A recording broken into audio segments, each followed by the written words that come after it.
Μέσα στους αιώνες αναδύθηκαν σπουδαίες αυτοκρατορίες και πολιτισμοί. Οι ιδρυτές τους κυβέρνησαν έθνη, περιοχές και ηπείρους για εκατοντάδες ή και χιλιάδες χρόνια.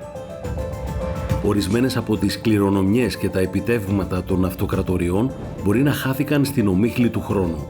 Αλλά από όσα άφησαν πίσω τους σε βράχους και ερείπια μπορούμε να ανιχνεύσουμε αξιόλογες ιστορίες.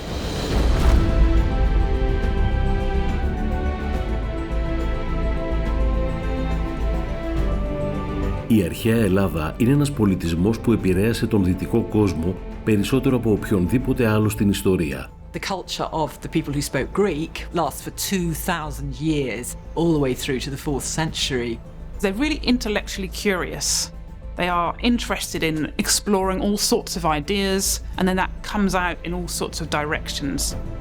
The legacy left by people who wrote Greek in the classical world is, I believe, incomparable. The sheer originality, diversity, and scale of what the Greeks did is quite unbelievable.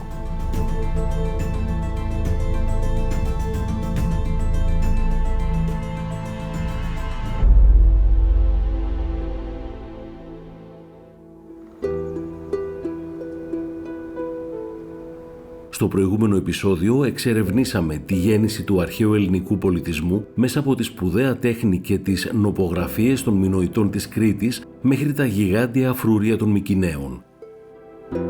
Η άνοδος των ελληνικών πόλεων κρατών όπως η Κόρινθος οδήγησε στην επέκταση των ελληνικών πόλεων κρατών σε όλη τη Μεσόγειο και την Εγγύς Ανατολή, σε μέρη όπως η Ποσειδονία στη Νότια Ιταλία και οι Σιρακούσες στη Σικελία. Η αναπάντεχη νίκη επί ενός πανίσχυρου αντιπάλου στους Περσικούς πολέμους άνοιξε το δρόμο για τη χρυσή εποχή της αρχαίας Ελλάδας.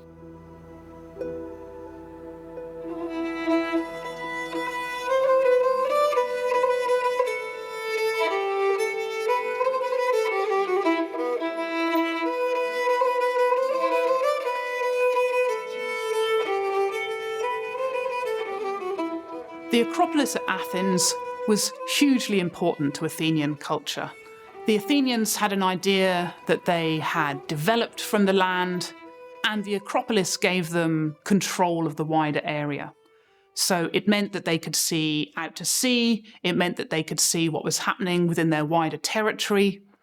And then, of course, it also provides a good immediate defense. So it became an important place initially for leadership to live. And then once we're into the archaic and classical periods, it becomes an important religious site. If you're an ancient Greek, you want to catch the attention of the gods. So a very prominent high point, ideal for putting sites of religious worship up there. Η Ακρόπολη, αφού καταστράφηκε από τους Πέρσες όταν κατέλαβαν την πόλη, ξαναχτίστηκε. Χρονολογείται από τον 5ο αιώνα π.Χ. και διατήρησε το ρόλο της ως κατεξοχήν ιερό στην Αθηνά για πολλούς αιώνες. Η περιοχή βρήθη πολυάριθμων μνημείων μεγάλης ιστορικής σημασίας, όπως ο Παρθενώνας, ένας ναός που ήταν αφιερωμένος στη θεά Αθηνά, και το θέατρο του Διονύσου. Η Ακρόπολη είναι το πιο ολοκληρωμένο αρχαίο ελληνικό συγκρότημα που σώζεται μέχρι και σήμερα. Most cities would pick a chief deity, a patron deity, to look after them as a community. They would worship other deities, but they would have a chief one. For the Athenians, it was Athena.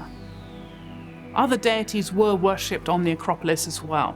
So there is a mixture of both male and female deities on the Acropolis, but Athena is the most prominent one as the patron deity of the city.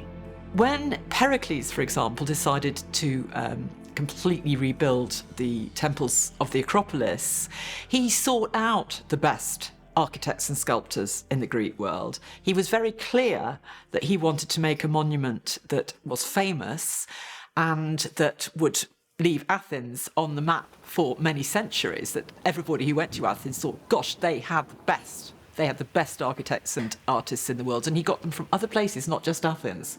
Sort of did a search for it. And we know from the contemporary theatre that these architects were actually celebrated and famous. That's why we know the names of people like Iktinus. So there's actually a cult of excellence, there's a celebration of excellence. We've got a very individualistic culture, but it's dedicated to creating community art. And I think that's the really important thing, is that people were rivalrous, but for the public good. Με τη ζωφόρο του να αποτείει φορό τιμής στη νίκη των Ελλήνων επί των Περσών, ο μικροσκοπικός ναός της Αθηνάς Νίκης πλαισίωνε την είσοδο της Ακρόπολης, μια μνημιακή πύλη που ονομαζόταν Προπήλαια. Ανατολικά της εισόδου και βόρεια του Παρθενώνα βρίσκεται ένας ναός που ήταν γνωστός ως Ερέχθιο και ήταν αφιερωμένος στη θεά Αθηνά και στον Ποσειδώνα. Στη νότια πλευρά δέσποζε η περίφημη πρόσταση των Κορών. Στο κέντρο της Ακρόπολης βρίσκεται ο Παρθενώνας ή ο ναός της Αθηνάς Παρθένου. Θεωρείται ο πιο άρτιος δωρικός ναός της κλασικής αρχαιότητας και χτίστηκε μεταξύ 447 και 438 π.Χ.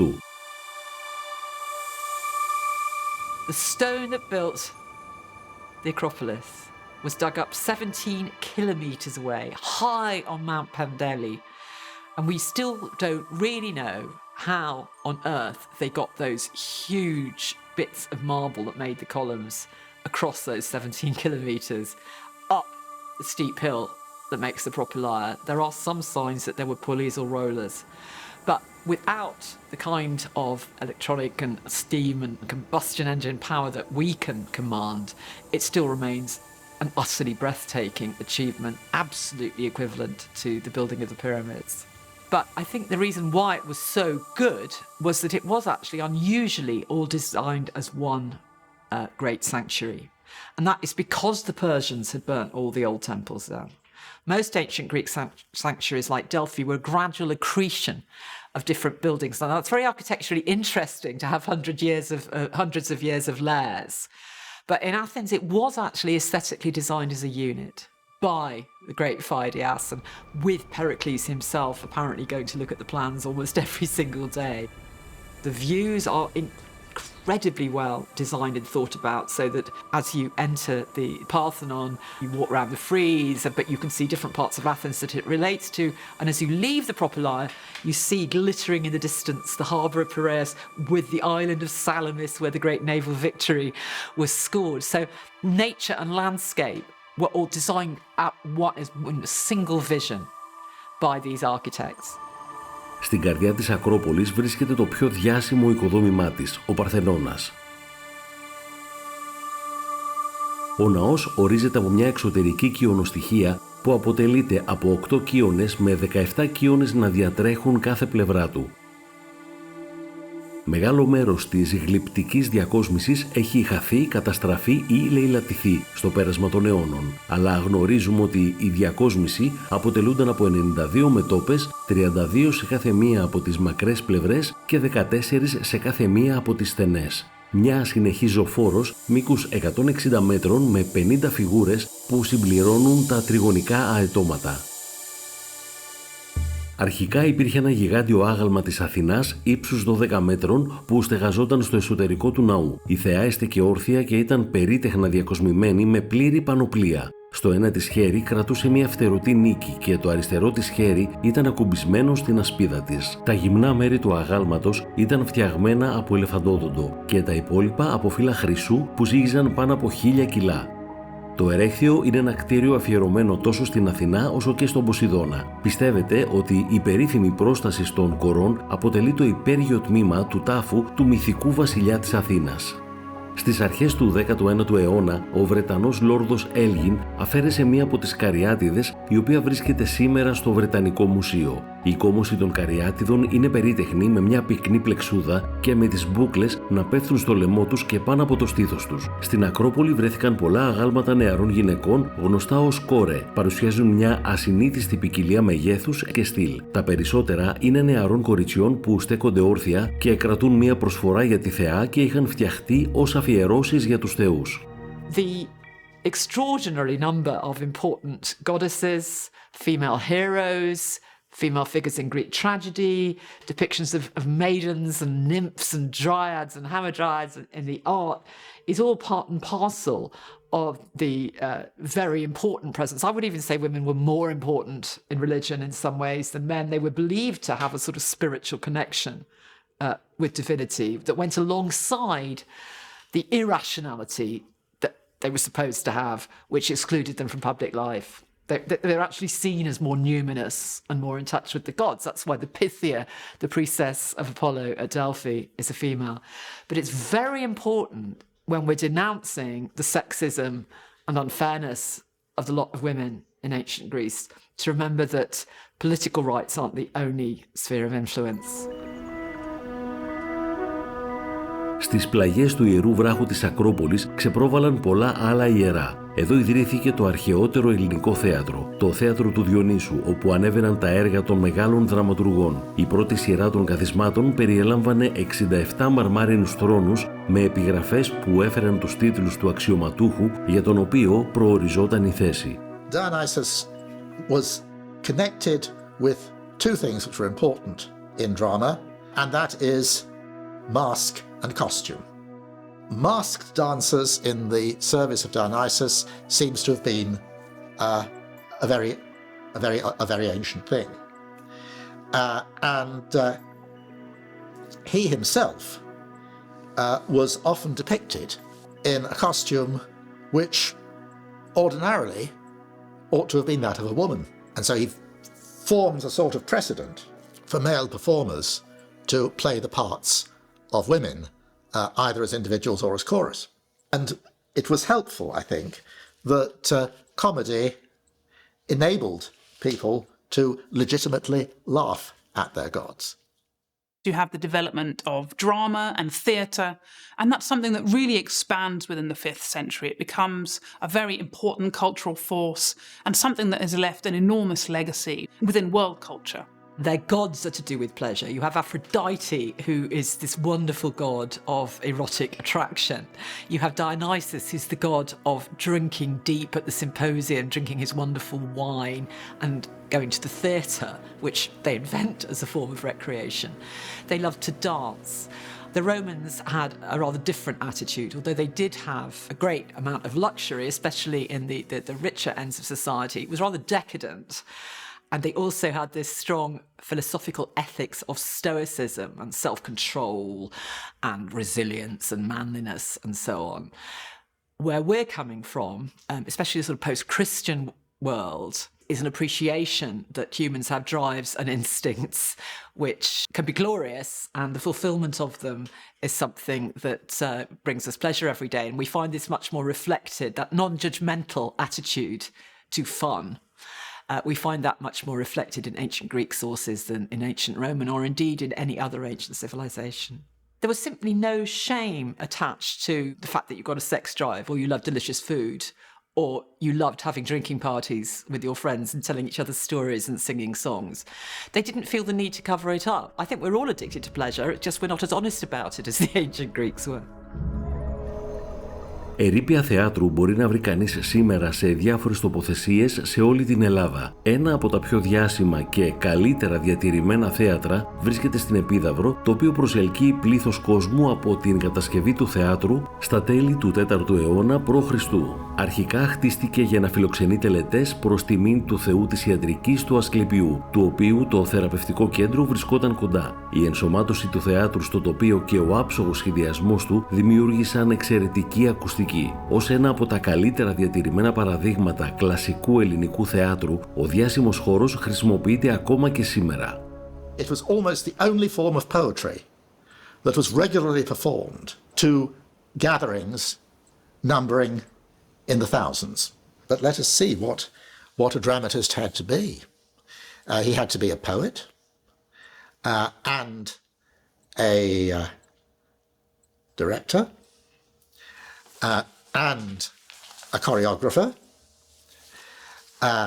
and a composer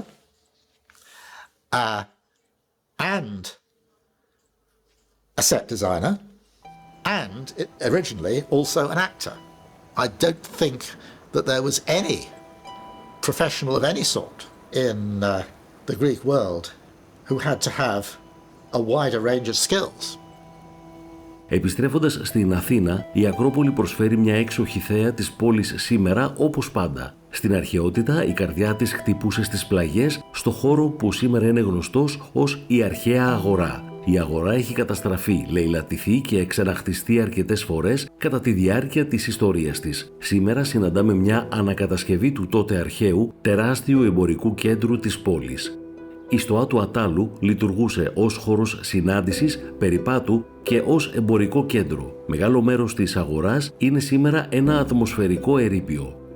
Στην περιοχή δεσπόζει ο γιγάντιος καλοδιατηρημένος ναός του Ηφαίστου, του Θεού της Φωτιάς και της επεξεργασίας του μετάλλου. Είναι το καλύτερο παράδειγμα σωζόμενου δωρικού κτηρίου σε όλη την Ελλάδα. Εδώ βρισκόταν επίσης το κέντρο της Αθηναϊκής Δημοκρατίας, όπου οργανώνονταν οι σημαντικότερες πολιτικές λειτουργίες της πόλης και όπου κάποτε περπατούσαν ο Σωκράτης και ο Περικλής και απευθύνονταν στα πλήθη. The Athenians are the ones who really extend the idea of who is allowed to contribute politically. Different communities had experimented with different ideas. So in some communities you would have essentially a tyrant ruling, and it's really one man and their family who are ruling. That had broadened out, so you ended up with oligarchies ruling, which could be more or less narrow or broad. And it was in Athens that they experimented with broadening that right out so that it was every free male citizen of age who was able to contribute. And that really was quite a radical idea. The idea that it wasn't just your finances that should determine whether or not you had a say in the running of the community.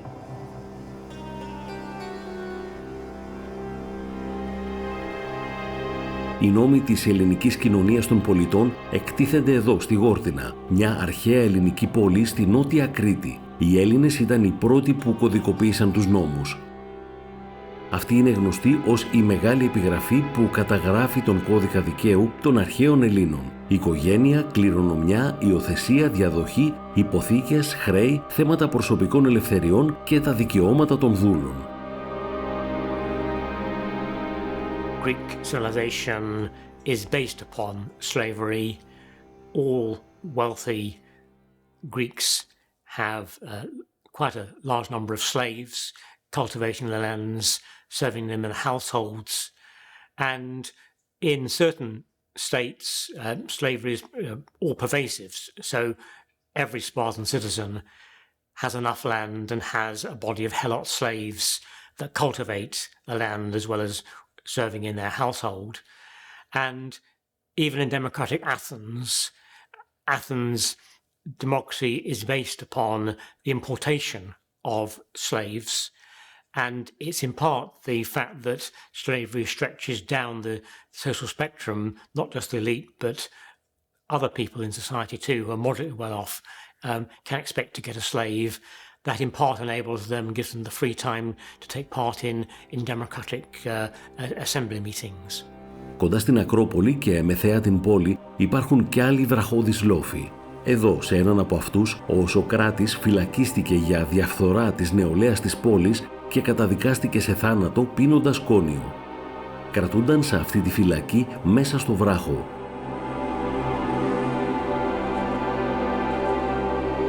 Ο Σωκράτης δίδαξε τον Πλάτωνα που ήταν ο καλύτερος μαθητής του, ο οποίος με τη σειρά του δίδαξε τον Αριστοτέλη που δίδαξε τον Μέγα Αλέξανδρο. Σε κοντινή απόσταση και μεθέα την πόλη, μια άλλη βραχώδης προεξοχή, η Πνίκα, η οποία θεωρείται ως το λίκνο της δημοκρατίας. Ήταν το σημείο όπου άλλοι Έλληνες σοφοί και μεγάλοι ρήτορες, όπως ο Θεμιστοκλής, μιλούσαν στους Αθηναίους για τη δημοκρατία, τα δικαιώματα των πολιτών και την πολιτική. Τα επιτεύγματα και ο πολιτισμός των αρχαίων Ελλήνων έχουν ακόμη και σήμερα εξέχουσα σημασία για τον δυτικό κόσμο.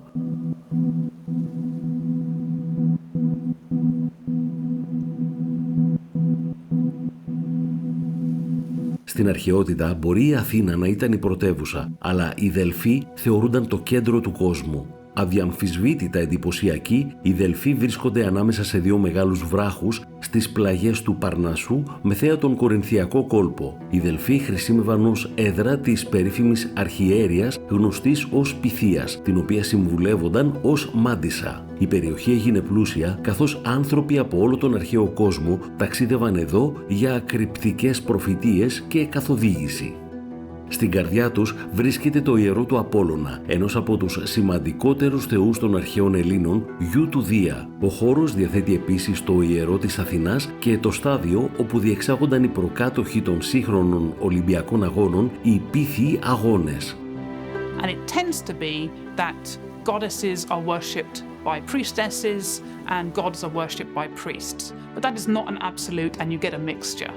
And at Delphi, you have primarily some priests, but the most important person is always the priestess, known as the Pythia. So if you want to achieve something, you will make an offering. This is what I want to do. I really hope you will help me.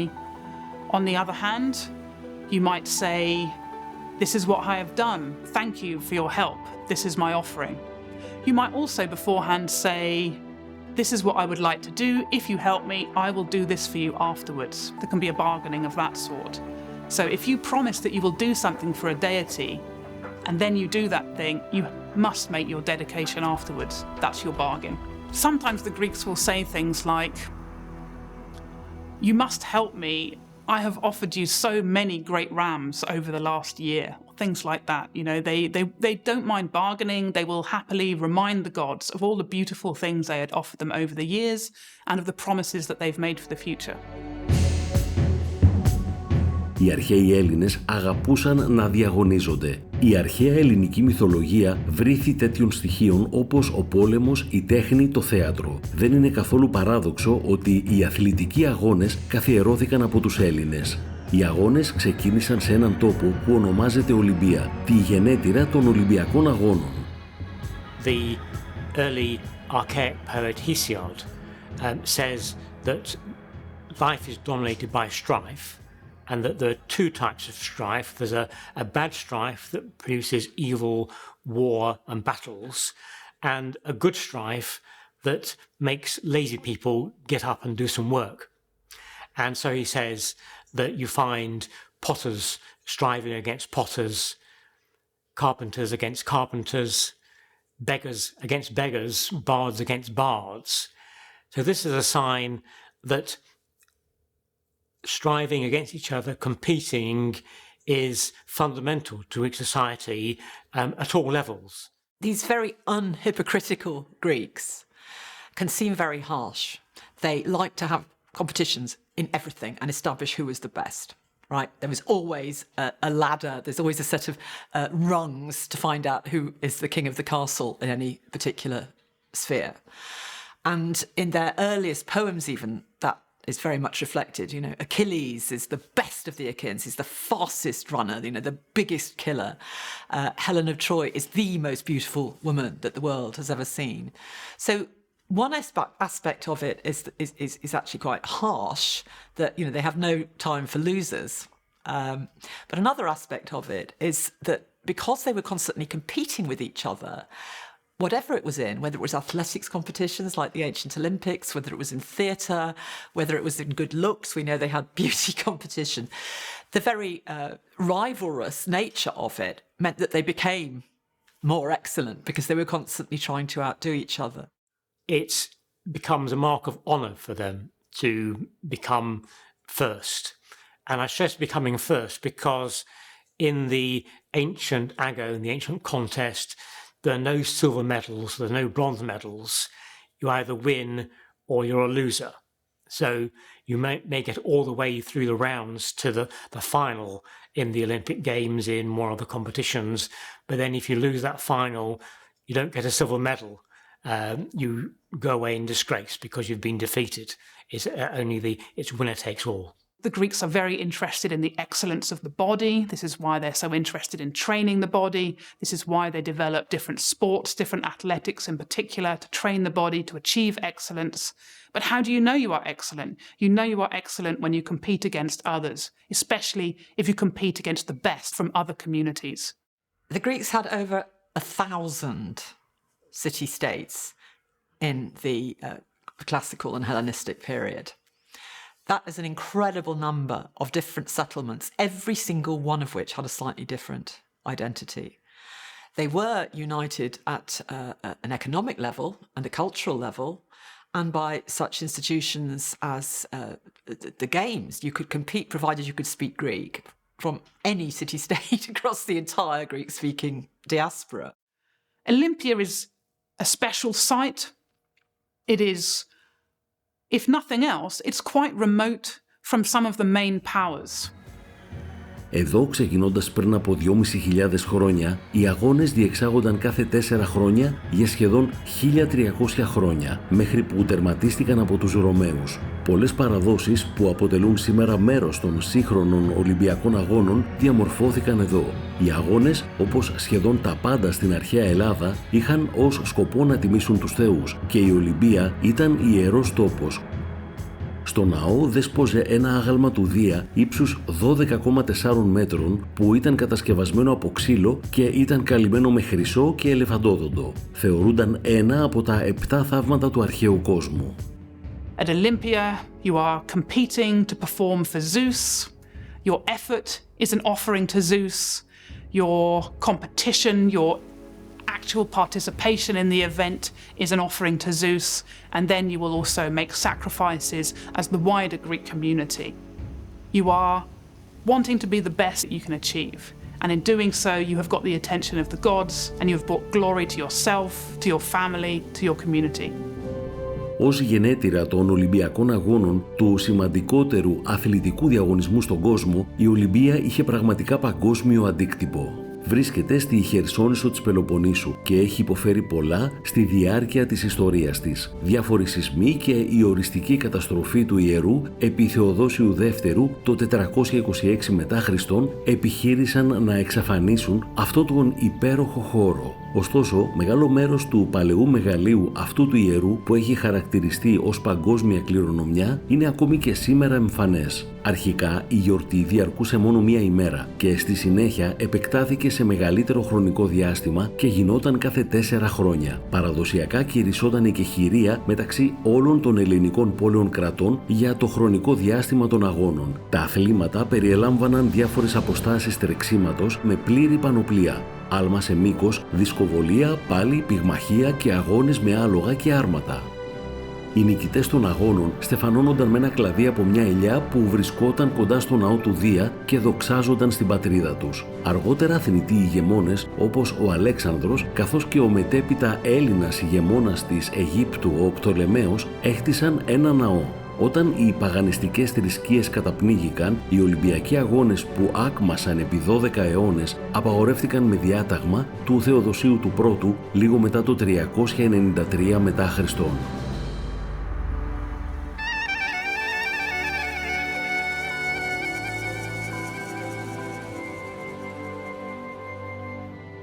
He is, by all accounts, a man of enormous intellect.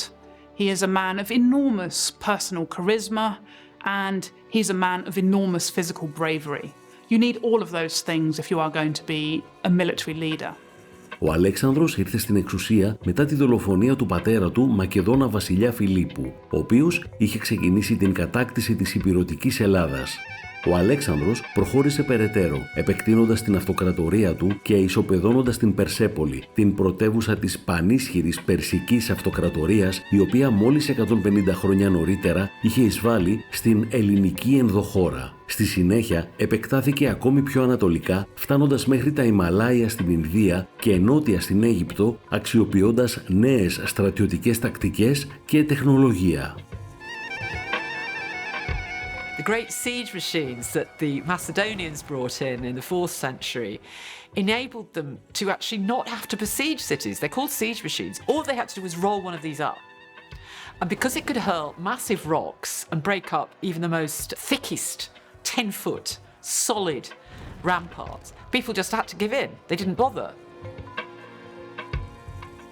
Μέχρι τον πρόωρο θάνατό του, ο Αλέξανδρος είχε δημιουργήσει μια πανίσχυρη αυτοκρατορία που εκτεινόταν σε μεγάλο μέρος της Κεντρικής Ασίας και της Μέσης Ανατολής. When Alexander died, he reportedly said that he was leaving the empire to the strongest. So this very Greek idea of the best, the most powerful, was going to inherit it. Unfortunately, there wasn't a clear, outstanding figure who was the strongest. So the empire almost immediately broke up into various kingdoms and fiefdoms.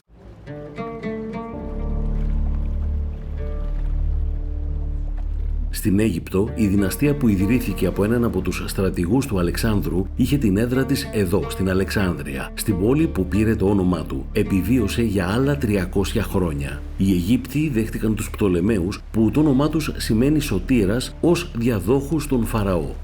An advantage for the Ptolemies was that the Persians had not been at all popular there. The Egyptians had had several revolts and tried to get rid of the Persians, so Alexander was welcomed when he arrived. He was welcomed as liberating them.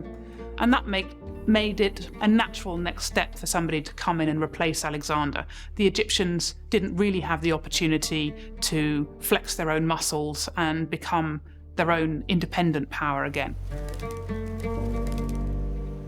Ως διάδοχοι των Φαραώ, εφάρμοσαν την ενδογαμία και τον γάμο μεταξύ αδελφών. Όλες οι γυναίκες ηγεμόνες έπαιρναν συνήθως το όνομα Κλεοπάτρα και όλοι οι άνδρες ηγεμόνες το όνομα Πτολεμαίος από τον ιδρυτή τους, τον Πτολεμαίο τον Πρώτο. He didn't have ambitions beyond Egypt. He just said, this is mine. I'm going to stick to this one. I'm going to figure out how to make these people obey me. And I'm going to make myself extremely rich.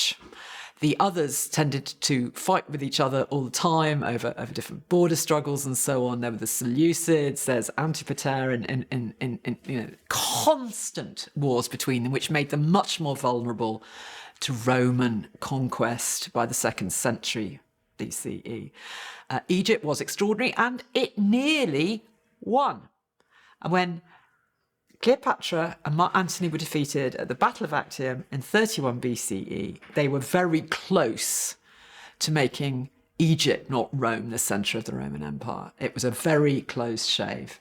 So all credit to Ptolemy I for working out very quickly where he could make an empire. You could say that Greek-speaking regime in Egypt was one of the most important Greek-speaking empires, and it did last for 300 years. Even though we cannot call it the Greek Empire, it was the Ptolemaic Egyptian Empire. Ο Πτολεμαίος είχε κληρονομήσει τα πανίσχυρα μνημεία της μεγαλύτερης αυτοκρατορίας του αρχαίου κόσμου, αυτής των Φαραώ, αλλά άφησαν πίσω τους ένα δικό τους μεγάλο μνημείο. Ο φάρος της Αλεξάνδρειας έχει υπολογιστεί ότι είχε ύψος τουλάχιστον 100 μέτρα. Ένα από τα 7 θαύματα του αρχαίου κόσμου, για πολλούς αιώνες ήταν μεταξύ των ψηλότερων τεχνητών κατασκευών στον κόσμο. Ο Πτολεμαίος ο Πρώτος ανέθεσε την κατασκευή του φάρου προκειμένου αυτός να καθοδηγεί τα πλοία στο λιμάνι τη νύχτα, αλλά δεν ολοκληρώθηκε μέχρι τη βασιλεία του γιού του, Πτολεμαίου του Δεύτερου. Θεωρείται ότι χτίστηκε κυρίως με συμπαγείς όγκους ασβεστόλιθου και γρανίτη, ενώ ο πύργος στεφανωνόταν από ένα άγαλμα του Ποσειδώνα ή του Δία. Ένας καθρέφτης στην κορυφή αντανακλούσε το φως του ήλιου κατά τη διάρκεια της ημέρας, ενώ τη νύχτα άναβε φωτιά για να αποτρέψει τα πλοία. Επλήγη και στη συνέχεια καταστράφηκε ολοσχερός από διαδοχικούς σεισμούς τον 8ο και τον 10ο αιώνα. Ο σχεδιασμός του ενέπνευσε πολυάριθμα αντίγραφα σε όλο τον κόσμο. Η ελληνική επιρροή εξαπλώθηκε σε ολόκληρο το μεσογειακό κόσμο. Πόλεις όπως η Απάμια στη σημερινή Συρία, η Έφεσος στην Τουρκία και η Παλμύρα στη Συρία αποτελούν κράμα ελληνικών ριζών και τοπικών επιρροών. Καθώς όμως η ελληνική επιρροή παρήκμαζε, μια νέα δύναμη αναδυόταν και σύντομα θα καταλάμβανε αυτές τις μεγάλες τοποθεσίες των αρχαίων Ελλήνων και θα τις διεκδικούσε ως δικές της. Μετά τη νίκη των Ρωμαίων στη μάχη του Ακτίου το 30 π.Χ., οι ελληνικές πόλεις κράτη έζησαν υπό την ηγεμονία μιας διαδοχής ηγεμόνων. Ρωμαίοι αυτοκράτορες όπως ο Αύγουστος, ο Νέρονας και ο Αδριανός εκτιμούσαν, στην πραγματικότητα λάτρευαν, τον ελληνικό πολιτισμό. The Romans were really interested in the Greeks. Maybe it's too strong to say they had an inferiority complex, but they were very conscious that the Greeks were more culturally sophisticated than them, that they had a greater range of literary forms, that they were more advanced in medicine and other forms of science. So they became very interested in adopting some of their architectural forms, adopting some of their religious forms.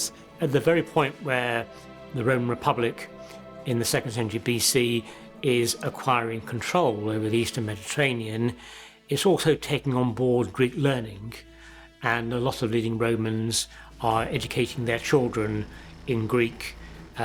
They're bringing over Greek philosophers to teach their young men.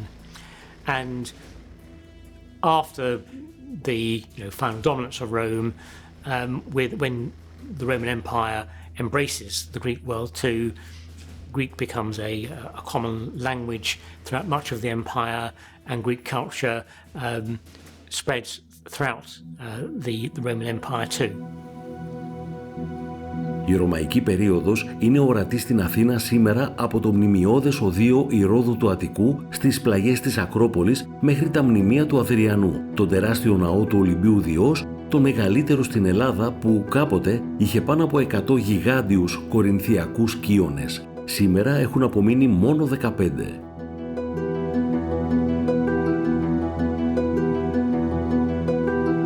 Η αψίδα του Αδριανού στέκει ακόμα εκεί, αναγγέλλοντας την άφιξή του στην πόλη και στην Ακρόπολη.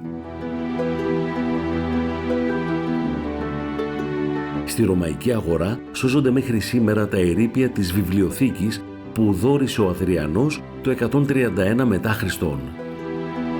Η πύλη της Ρωμαϊκής αγοράς εδώ χρηματοδοτήθηκε από τον Ιούλιο Καίσαρα και οι αέριδες, αρχαίο ορολόγιο και μετεωρολογικό σταθμός που αναγέρθηκε από τον Ανδρώνικο, έναν Μακεδόνα αστρονόμο, είναι ένα όμορφο και λειτουργικό μνημείο.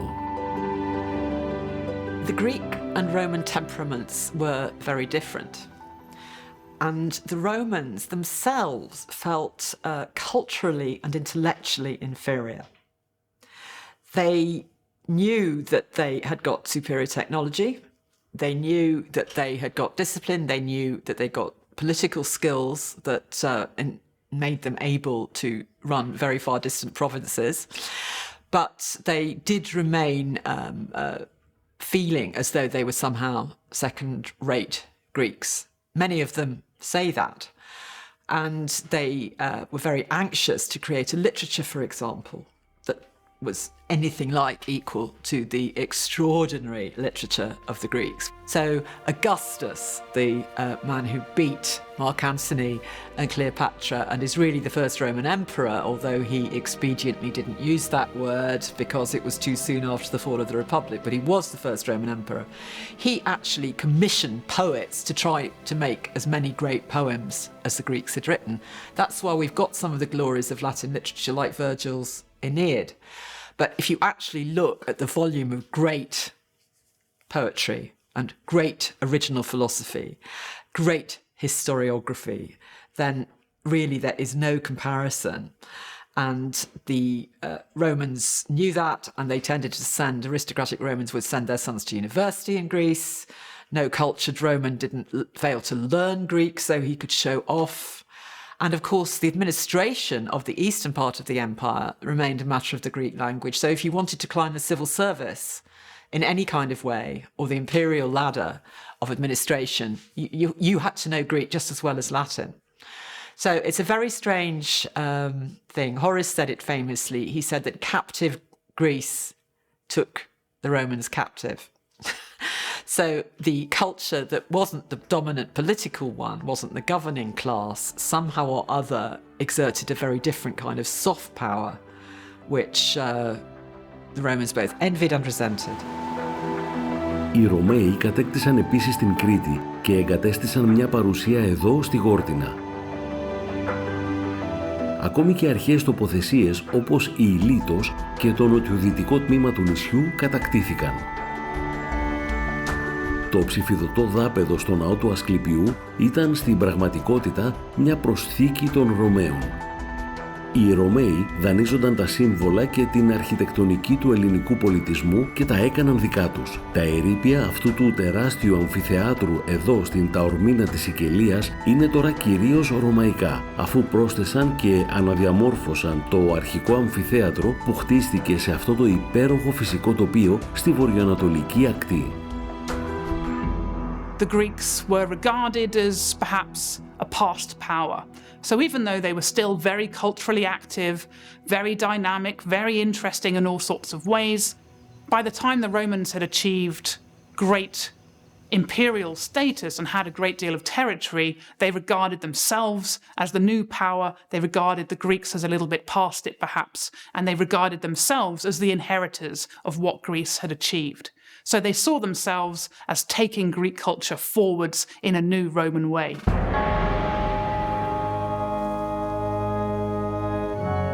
Με τον ερχομό του χριστιανισμού και την τελική λαιλασία της Ρώμης, η Αθήνα οδηγήθηκε και αυτή σε παρακμή. Οι παγανιστικοί ναοί έκλεισαν, όπως και οι φιλοσοφικές σχολές. The pagan Greek culture that had endured from the Mycenaeans through the classical period, through the Macedonians and all through the Roman Empire started to wither away with the arrival of Christianity as actually the official state religion of the Roman Empire. And it is in the late 4th century that the pagan temples are closed and we begin to see all the philosophical schools being closed. And by about the 7th century, most of the Greek-speaking world had converted to Christianity, closed the theatres, and largely stopped the pagan culture that we identify with ancient Greeks. There seems to have been a thirst for a religion that could speak to the poor, that could speak to slaves, that had a promise of an afterlife if you were enduring great poverty. There does seem to have been a sort of moral shift or a shift in sensibility and a desire also for a faith that is all-consuming. This is one of the very notable things about the early Christians. They talk about being embraced by the Spirit of God, by Christ, that's living in this faith. There's nothing like that in pagan antiquity. You have a very, very few strange mystery cults. Μετά την άλωση της Ρώμης τον 5ο αιώνα, η Αυτοκρατορία συνέχισε να ζει στην Ανατολή με τη χριστιανική πλέον πρωτεύουσά της, την Κωνσταντινούπολη. Με την πάροδο των αιώνων, αυτή η Ανατολική Ρωμαϊκή Αυτοκρατορία έγινε η Αυτοκρατορία του Βυζαντίου. Αυτή ήταν μια χριστιανική αυτοκρατορία που επιβίωσε για περισσότερα από 700 χρόνια και η γλώσσα και ο πολιτισμός της δεν ήταν κατά κύριο λόγο λατινική, αλλά ελληνική. Οι Βυζαντινοί ήταν υπεύθυνοι για τη διάσωση και την καλλιέργεια πολλών θησαυρών από τον αρχαίο ελληνικό κόσμο. We hear, for example, of a patriarch, a Greek bishop, who destroys many of Sappho's poems, which are about homoerotic love. But the more respectable of the ancients, like Plato and the less shocking Greek tragedies and so on, were beautifully copied out over and over and over again in the monasteries of the Byzantine Empire, just long enough to survive to be taken off to Italy just before the Ottomans burnt the libraries of Constantinople. That in itself is an incredible story. And then they, of course, got into print because the printing press is invented in the middle of the 15th century as well. So we're incredibly lucky. Nobody read Homer for 1,000 years in the Christian West. I mean, it was only because the manuscripts of Homer were rescued in time to get printed from the Ottomans. It was all a really, really close run thing. But we've got about 1/10, we think, of all the great cultural output. And we have various heroic Greek scholars who brought these texts to Italy in the medieval period to thank.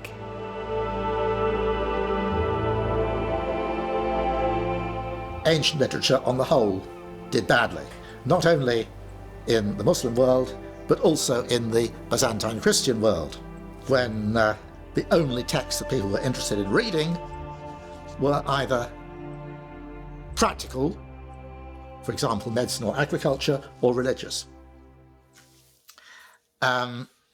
However, there was one exception, and that was the schools. The schools went on having the same curriculum that they'd always had, and that included Homer, tragedy, and comedy. And thanks to that, a selection of the, well, I won't say the best plays, because we don't know that, but of the of the plays that formed the standard school curriculum was preserved through the Middle Ages for 4 of the 5 greatest dramatists. Αφότου η Αθήνα λαιλατήθηκε από τους βαρβάρους, η Ακρόπολη και ιδιαίτερα ο Παρθενώνας μετατράπηκαν σε ερείπια κατά τη διάρκεια των σκοτεινών αιώνων. Ο Παρθενώνας στη συνέχεια μετατράπηκε σε εκκλησία από τους Βυζαντινούς και στη συνέχεια σε τζαμί από τους Οθωμανούς πριν μια πυρκαγιά τον καταστρέψει υπό τους Βενετούς. And so, particularly after the Renaissance, there was this interest, this renewed sense of the importance of, if we want more knowledge, if we want more sophisticated thinking, more sophisticated art form, more sophisticated literature, we need to return to the past and look at just what they achieved and how they did it. And that really puts European focus on Southern Europe, particularly on Greece. Then it begins to be more and more tempting for people to travel to Greece to actually see the place themselves, to see the objects themselves. Once that starts happening, more and more people become interested in perhaps taking a piece of that home with them. They're interested in the idea of decoration. They can use these things to decorate their houses with. But it's more than that. There's also a veneration. These are very special objects. They want to be part of culture. They want to study these items. It also wasn't too difficult to take stuff. Greece in that period was still ruled by the Ottomans. The Ottomans were not at all interested in the Greeks' ancient past. So as far as they were concerned, if somebody said, I'd like to take this, the Ottomans would say, fine. Η μερική καταστροφή του Παρθενώνα πυροδότησε μια περίοδο κατά την οποία οι Ευρωπαίοι τυχοδιώκτες, εμπνευσμένοι από ένα ανανεωμένο ενδιαφέρον για τα κλασικά έργα, καρπώνονταν τους θησαυρούς του Παρθενώνα. Ο Γάλλος πρόξενος στο Παρίσι έδινε οδηγίες στους εξερευνητές που κυνηγούσαν θησαυρούς. Πάρτε ό,τι μπορείτε, αδράξτε κάθε ευκαιρία να λαιλατίσετε ό,τι μπορείτε στην Αθήνα και στην επικράτειά της. Μη λυπηθείτε ούτε τους νεκρούς ούτε τους ζωντανούς. Ιδιαίτερο ενδιαφέρον είχαν οι εντυπωσιακές ζωφόροι του Παρθενώνα, οι οποίες κατέληξαν σε εξοχικές κατοικίες και τελικά σε μουσεία στο Λονδίνο και στο Παρίσι, όπου βρίσκονται ακόμη και σήμερα. Λίγα χρόνια αργότερα, ο Λόρδος Έλγιν, ο Βρετανός αντιπρόσωπος στην Αθήνα, έπεισε τους οικοδεσπότες του να τον αφήσουν να πάρει και εκείνος ένα μερίδιο. 19 γλυπτά του αετώματος και 56 πλάκες της ζωφόρου απομακρύνθηκαν και μεταφέρθηκαν στο Λονδίνο. Το πίσω μέρος των πλακών της ζωφόρου, αφού πριονίστηκε, προκάλεσε περαιτέρω ζημιές στη δομή του Παρθενώνα. The empires that were competing with each other for world domination, so Britain, France, Spain, competed in ransacking the sites of classical antiquity in which they recognized their imperial ancestors of Romans and Macedonians.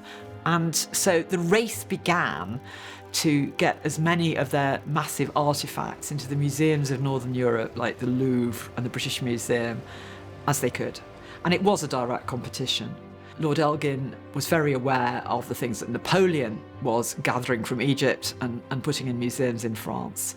And there was a very strong desire after Waterloo, which is when those marvels go on display in the British Museum.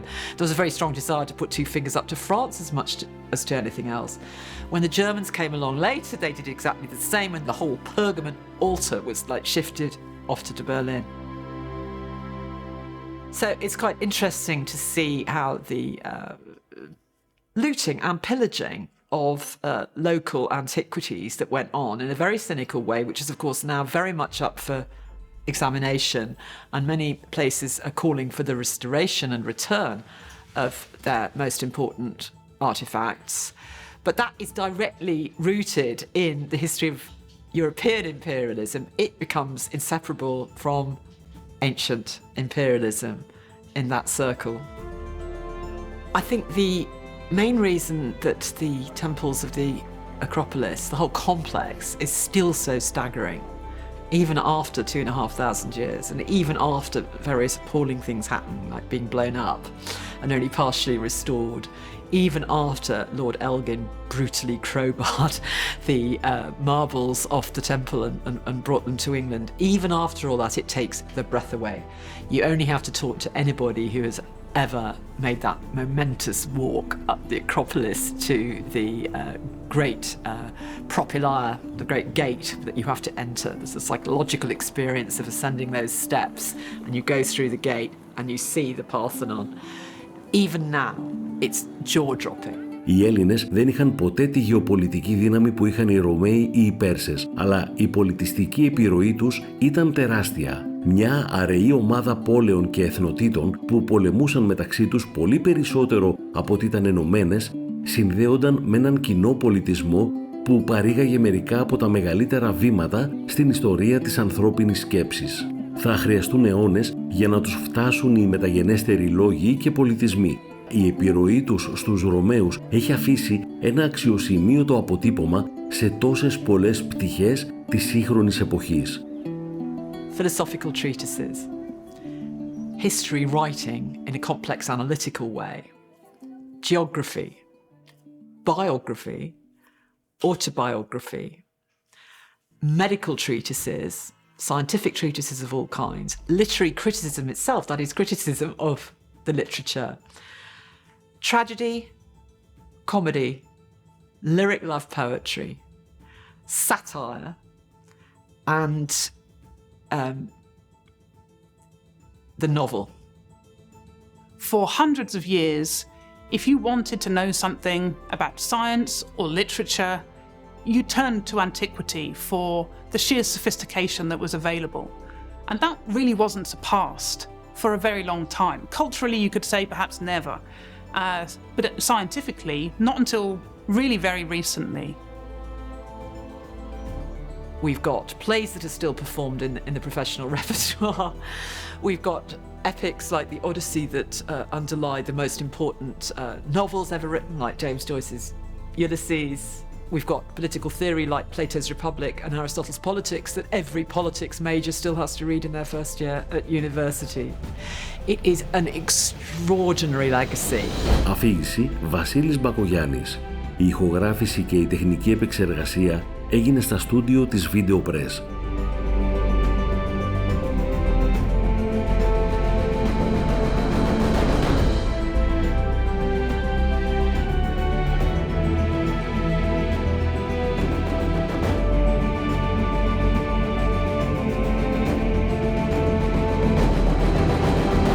Copyright για την R3 2023.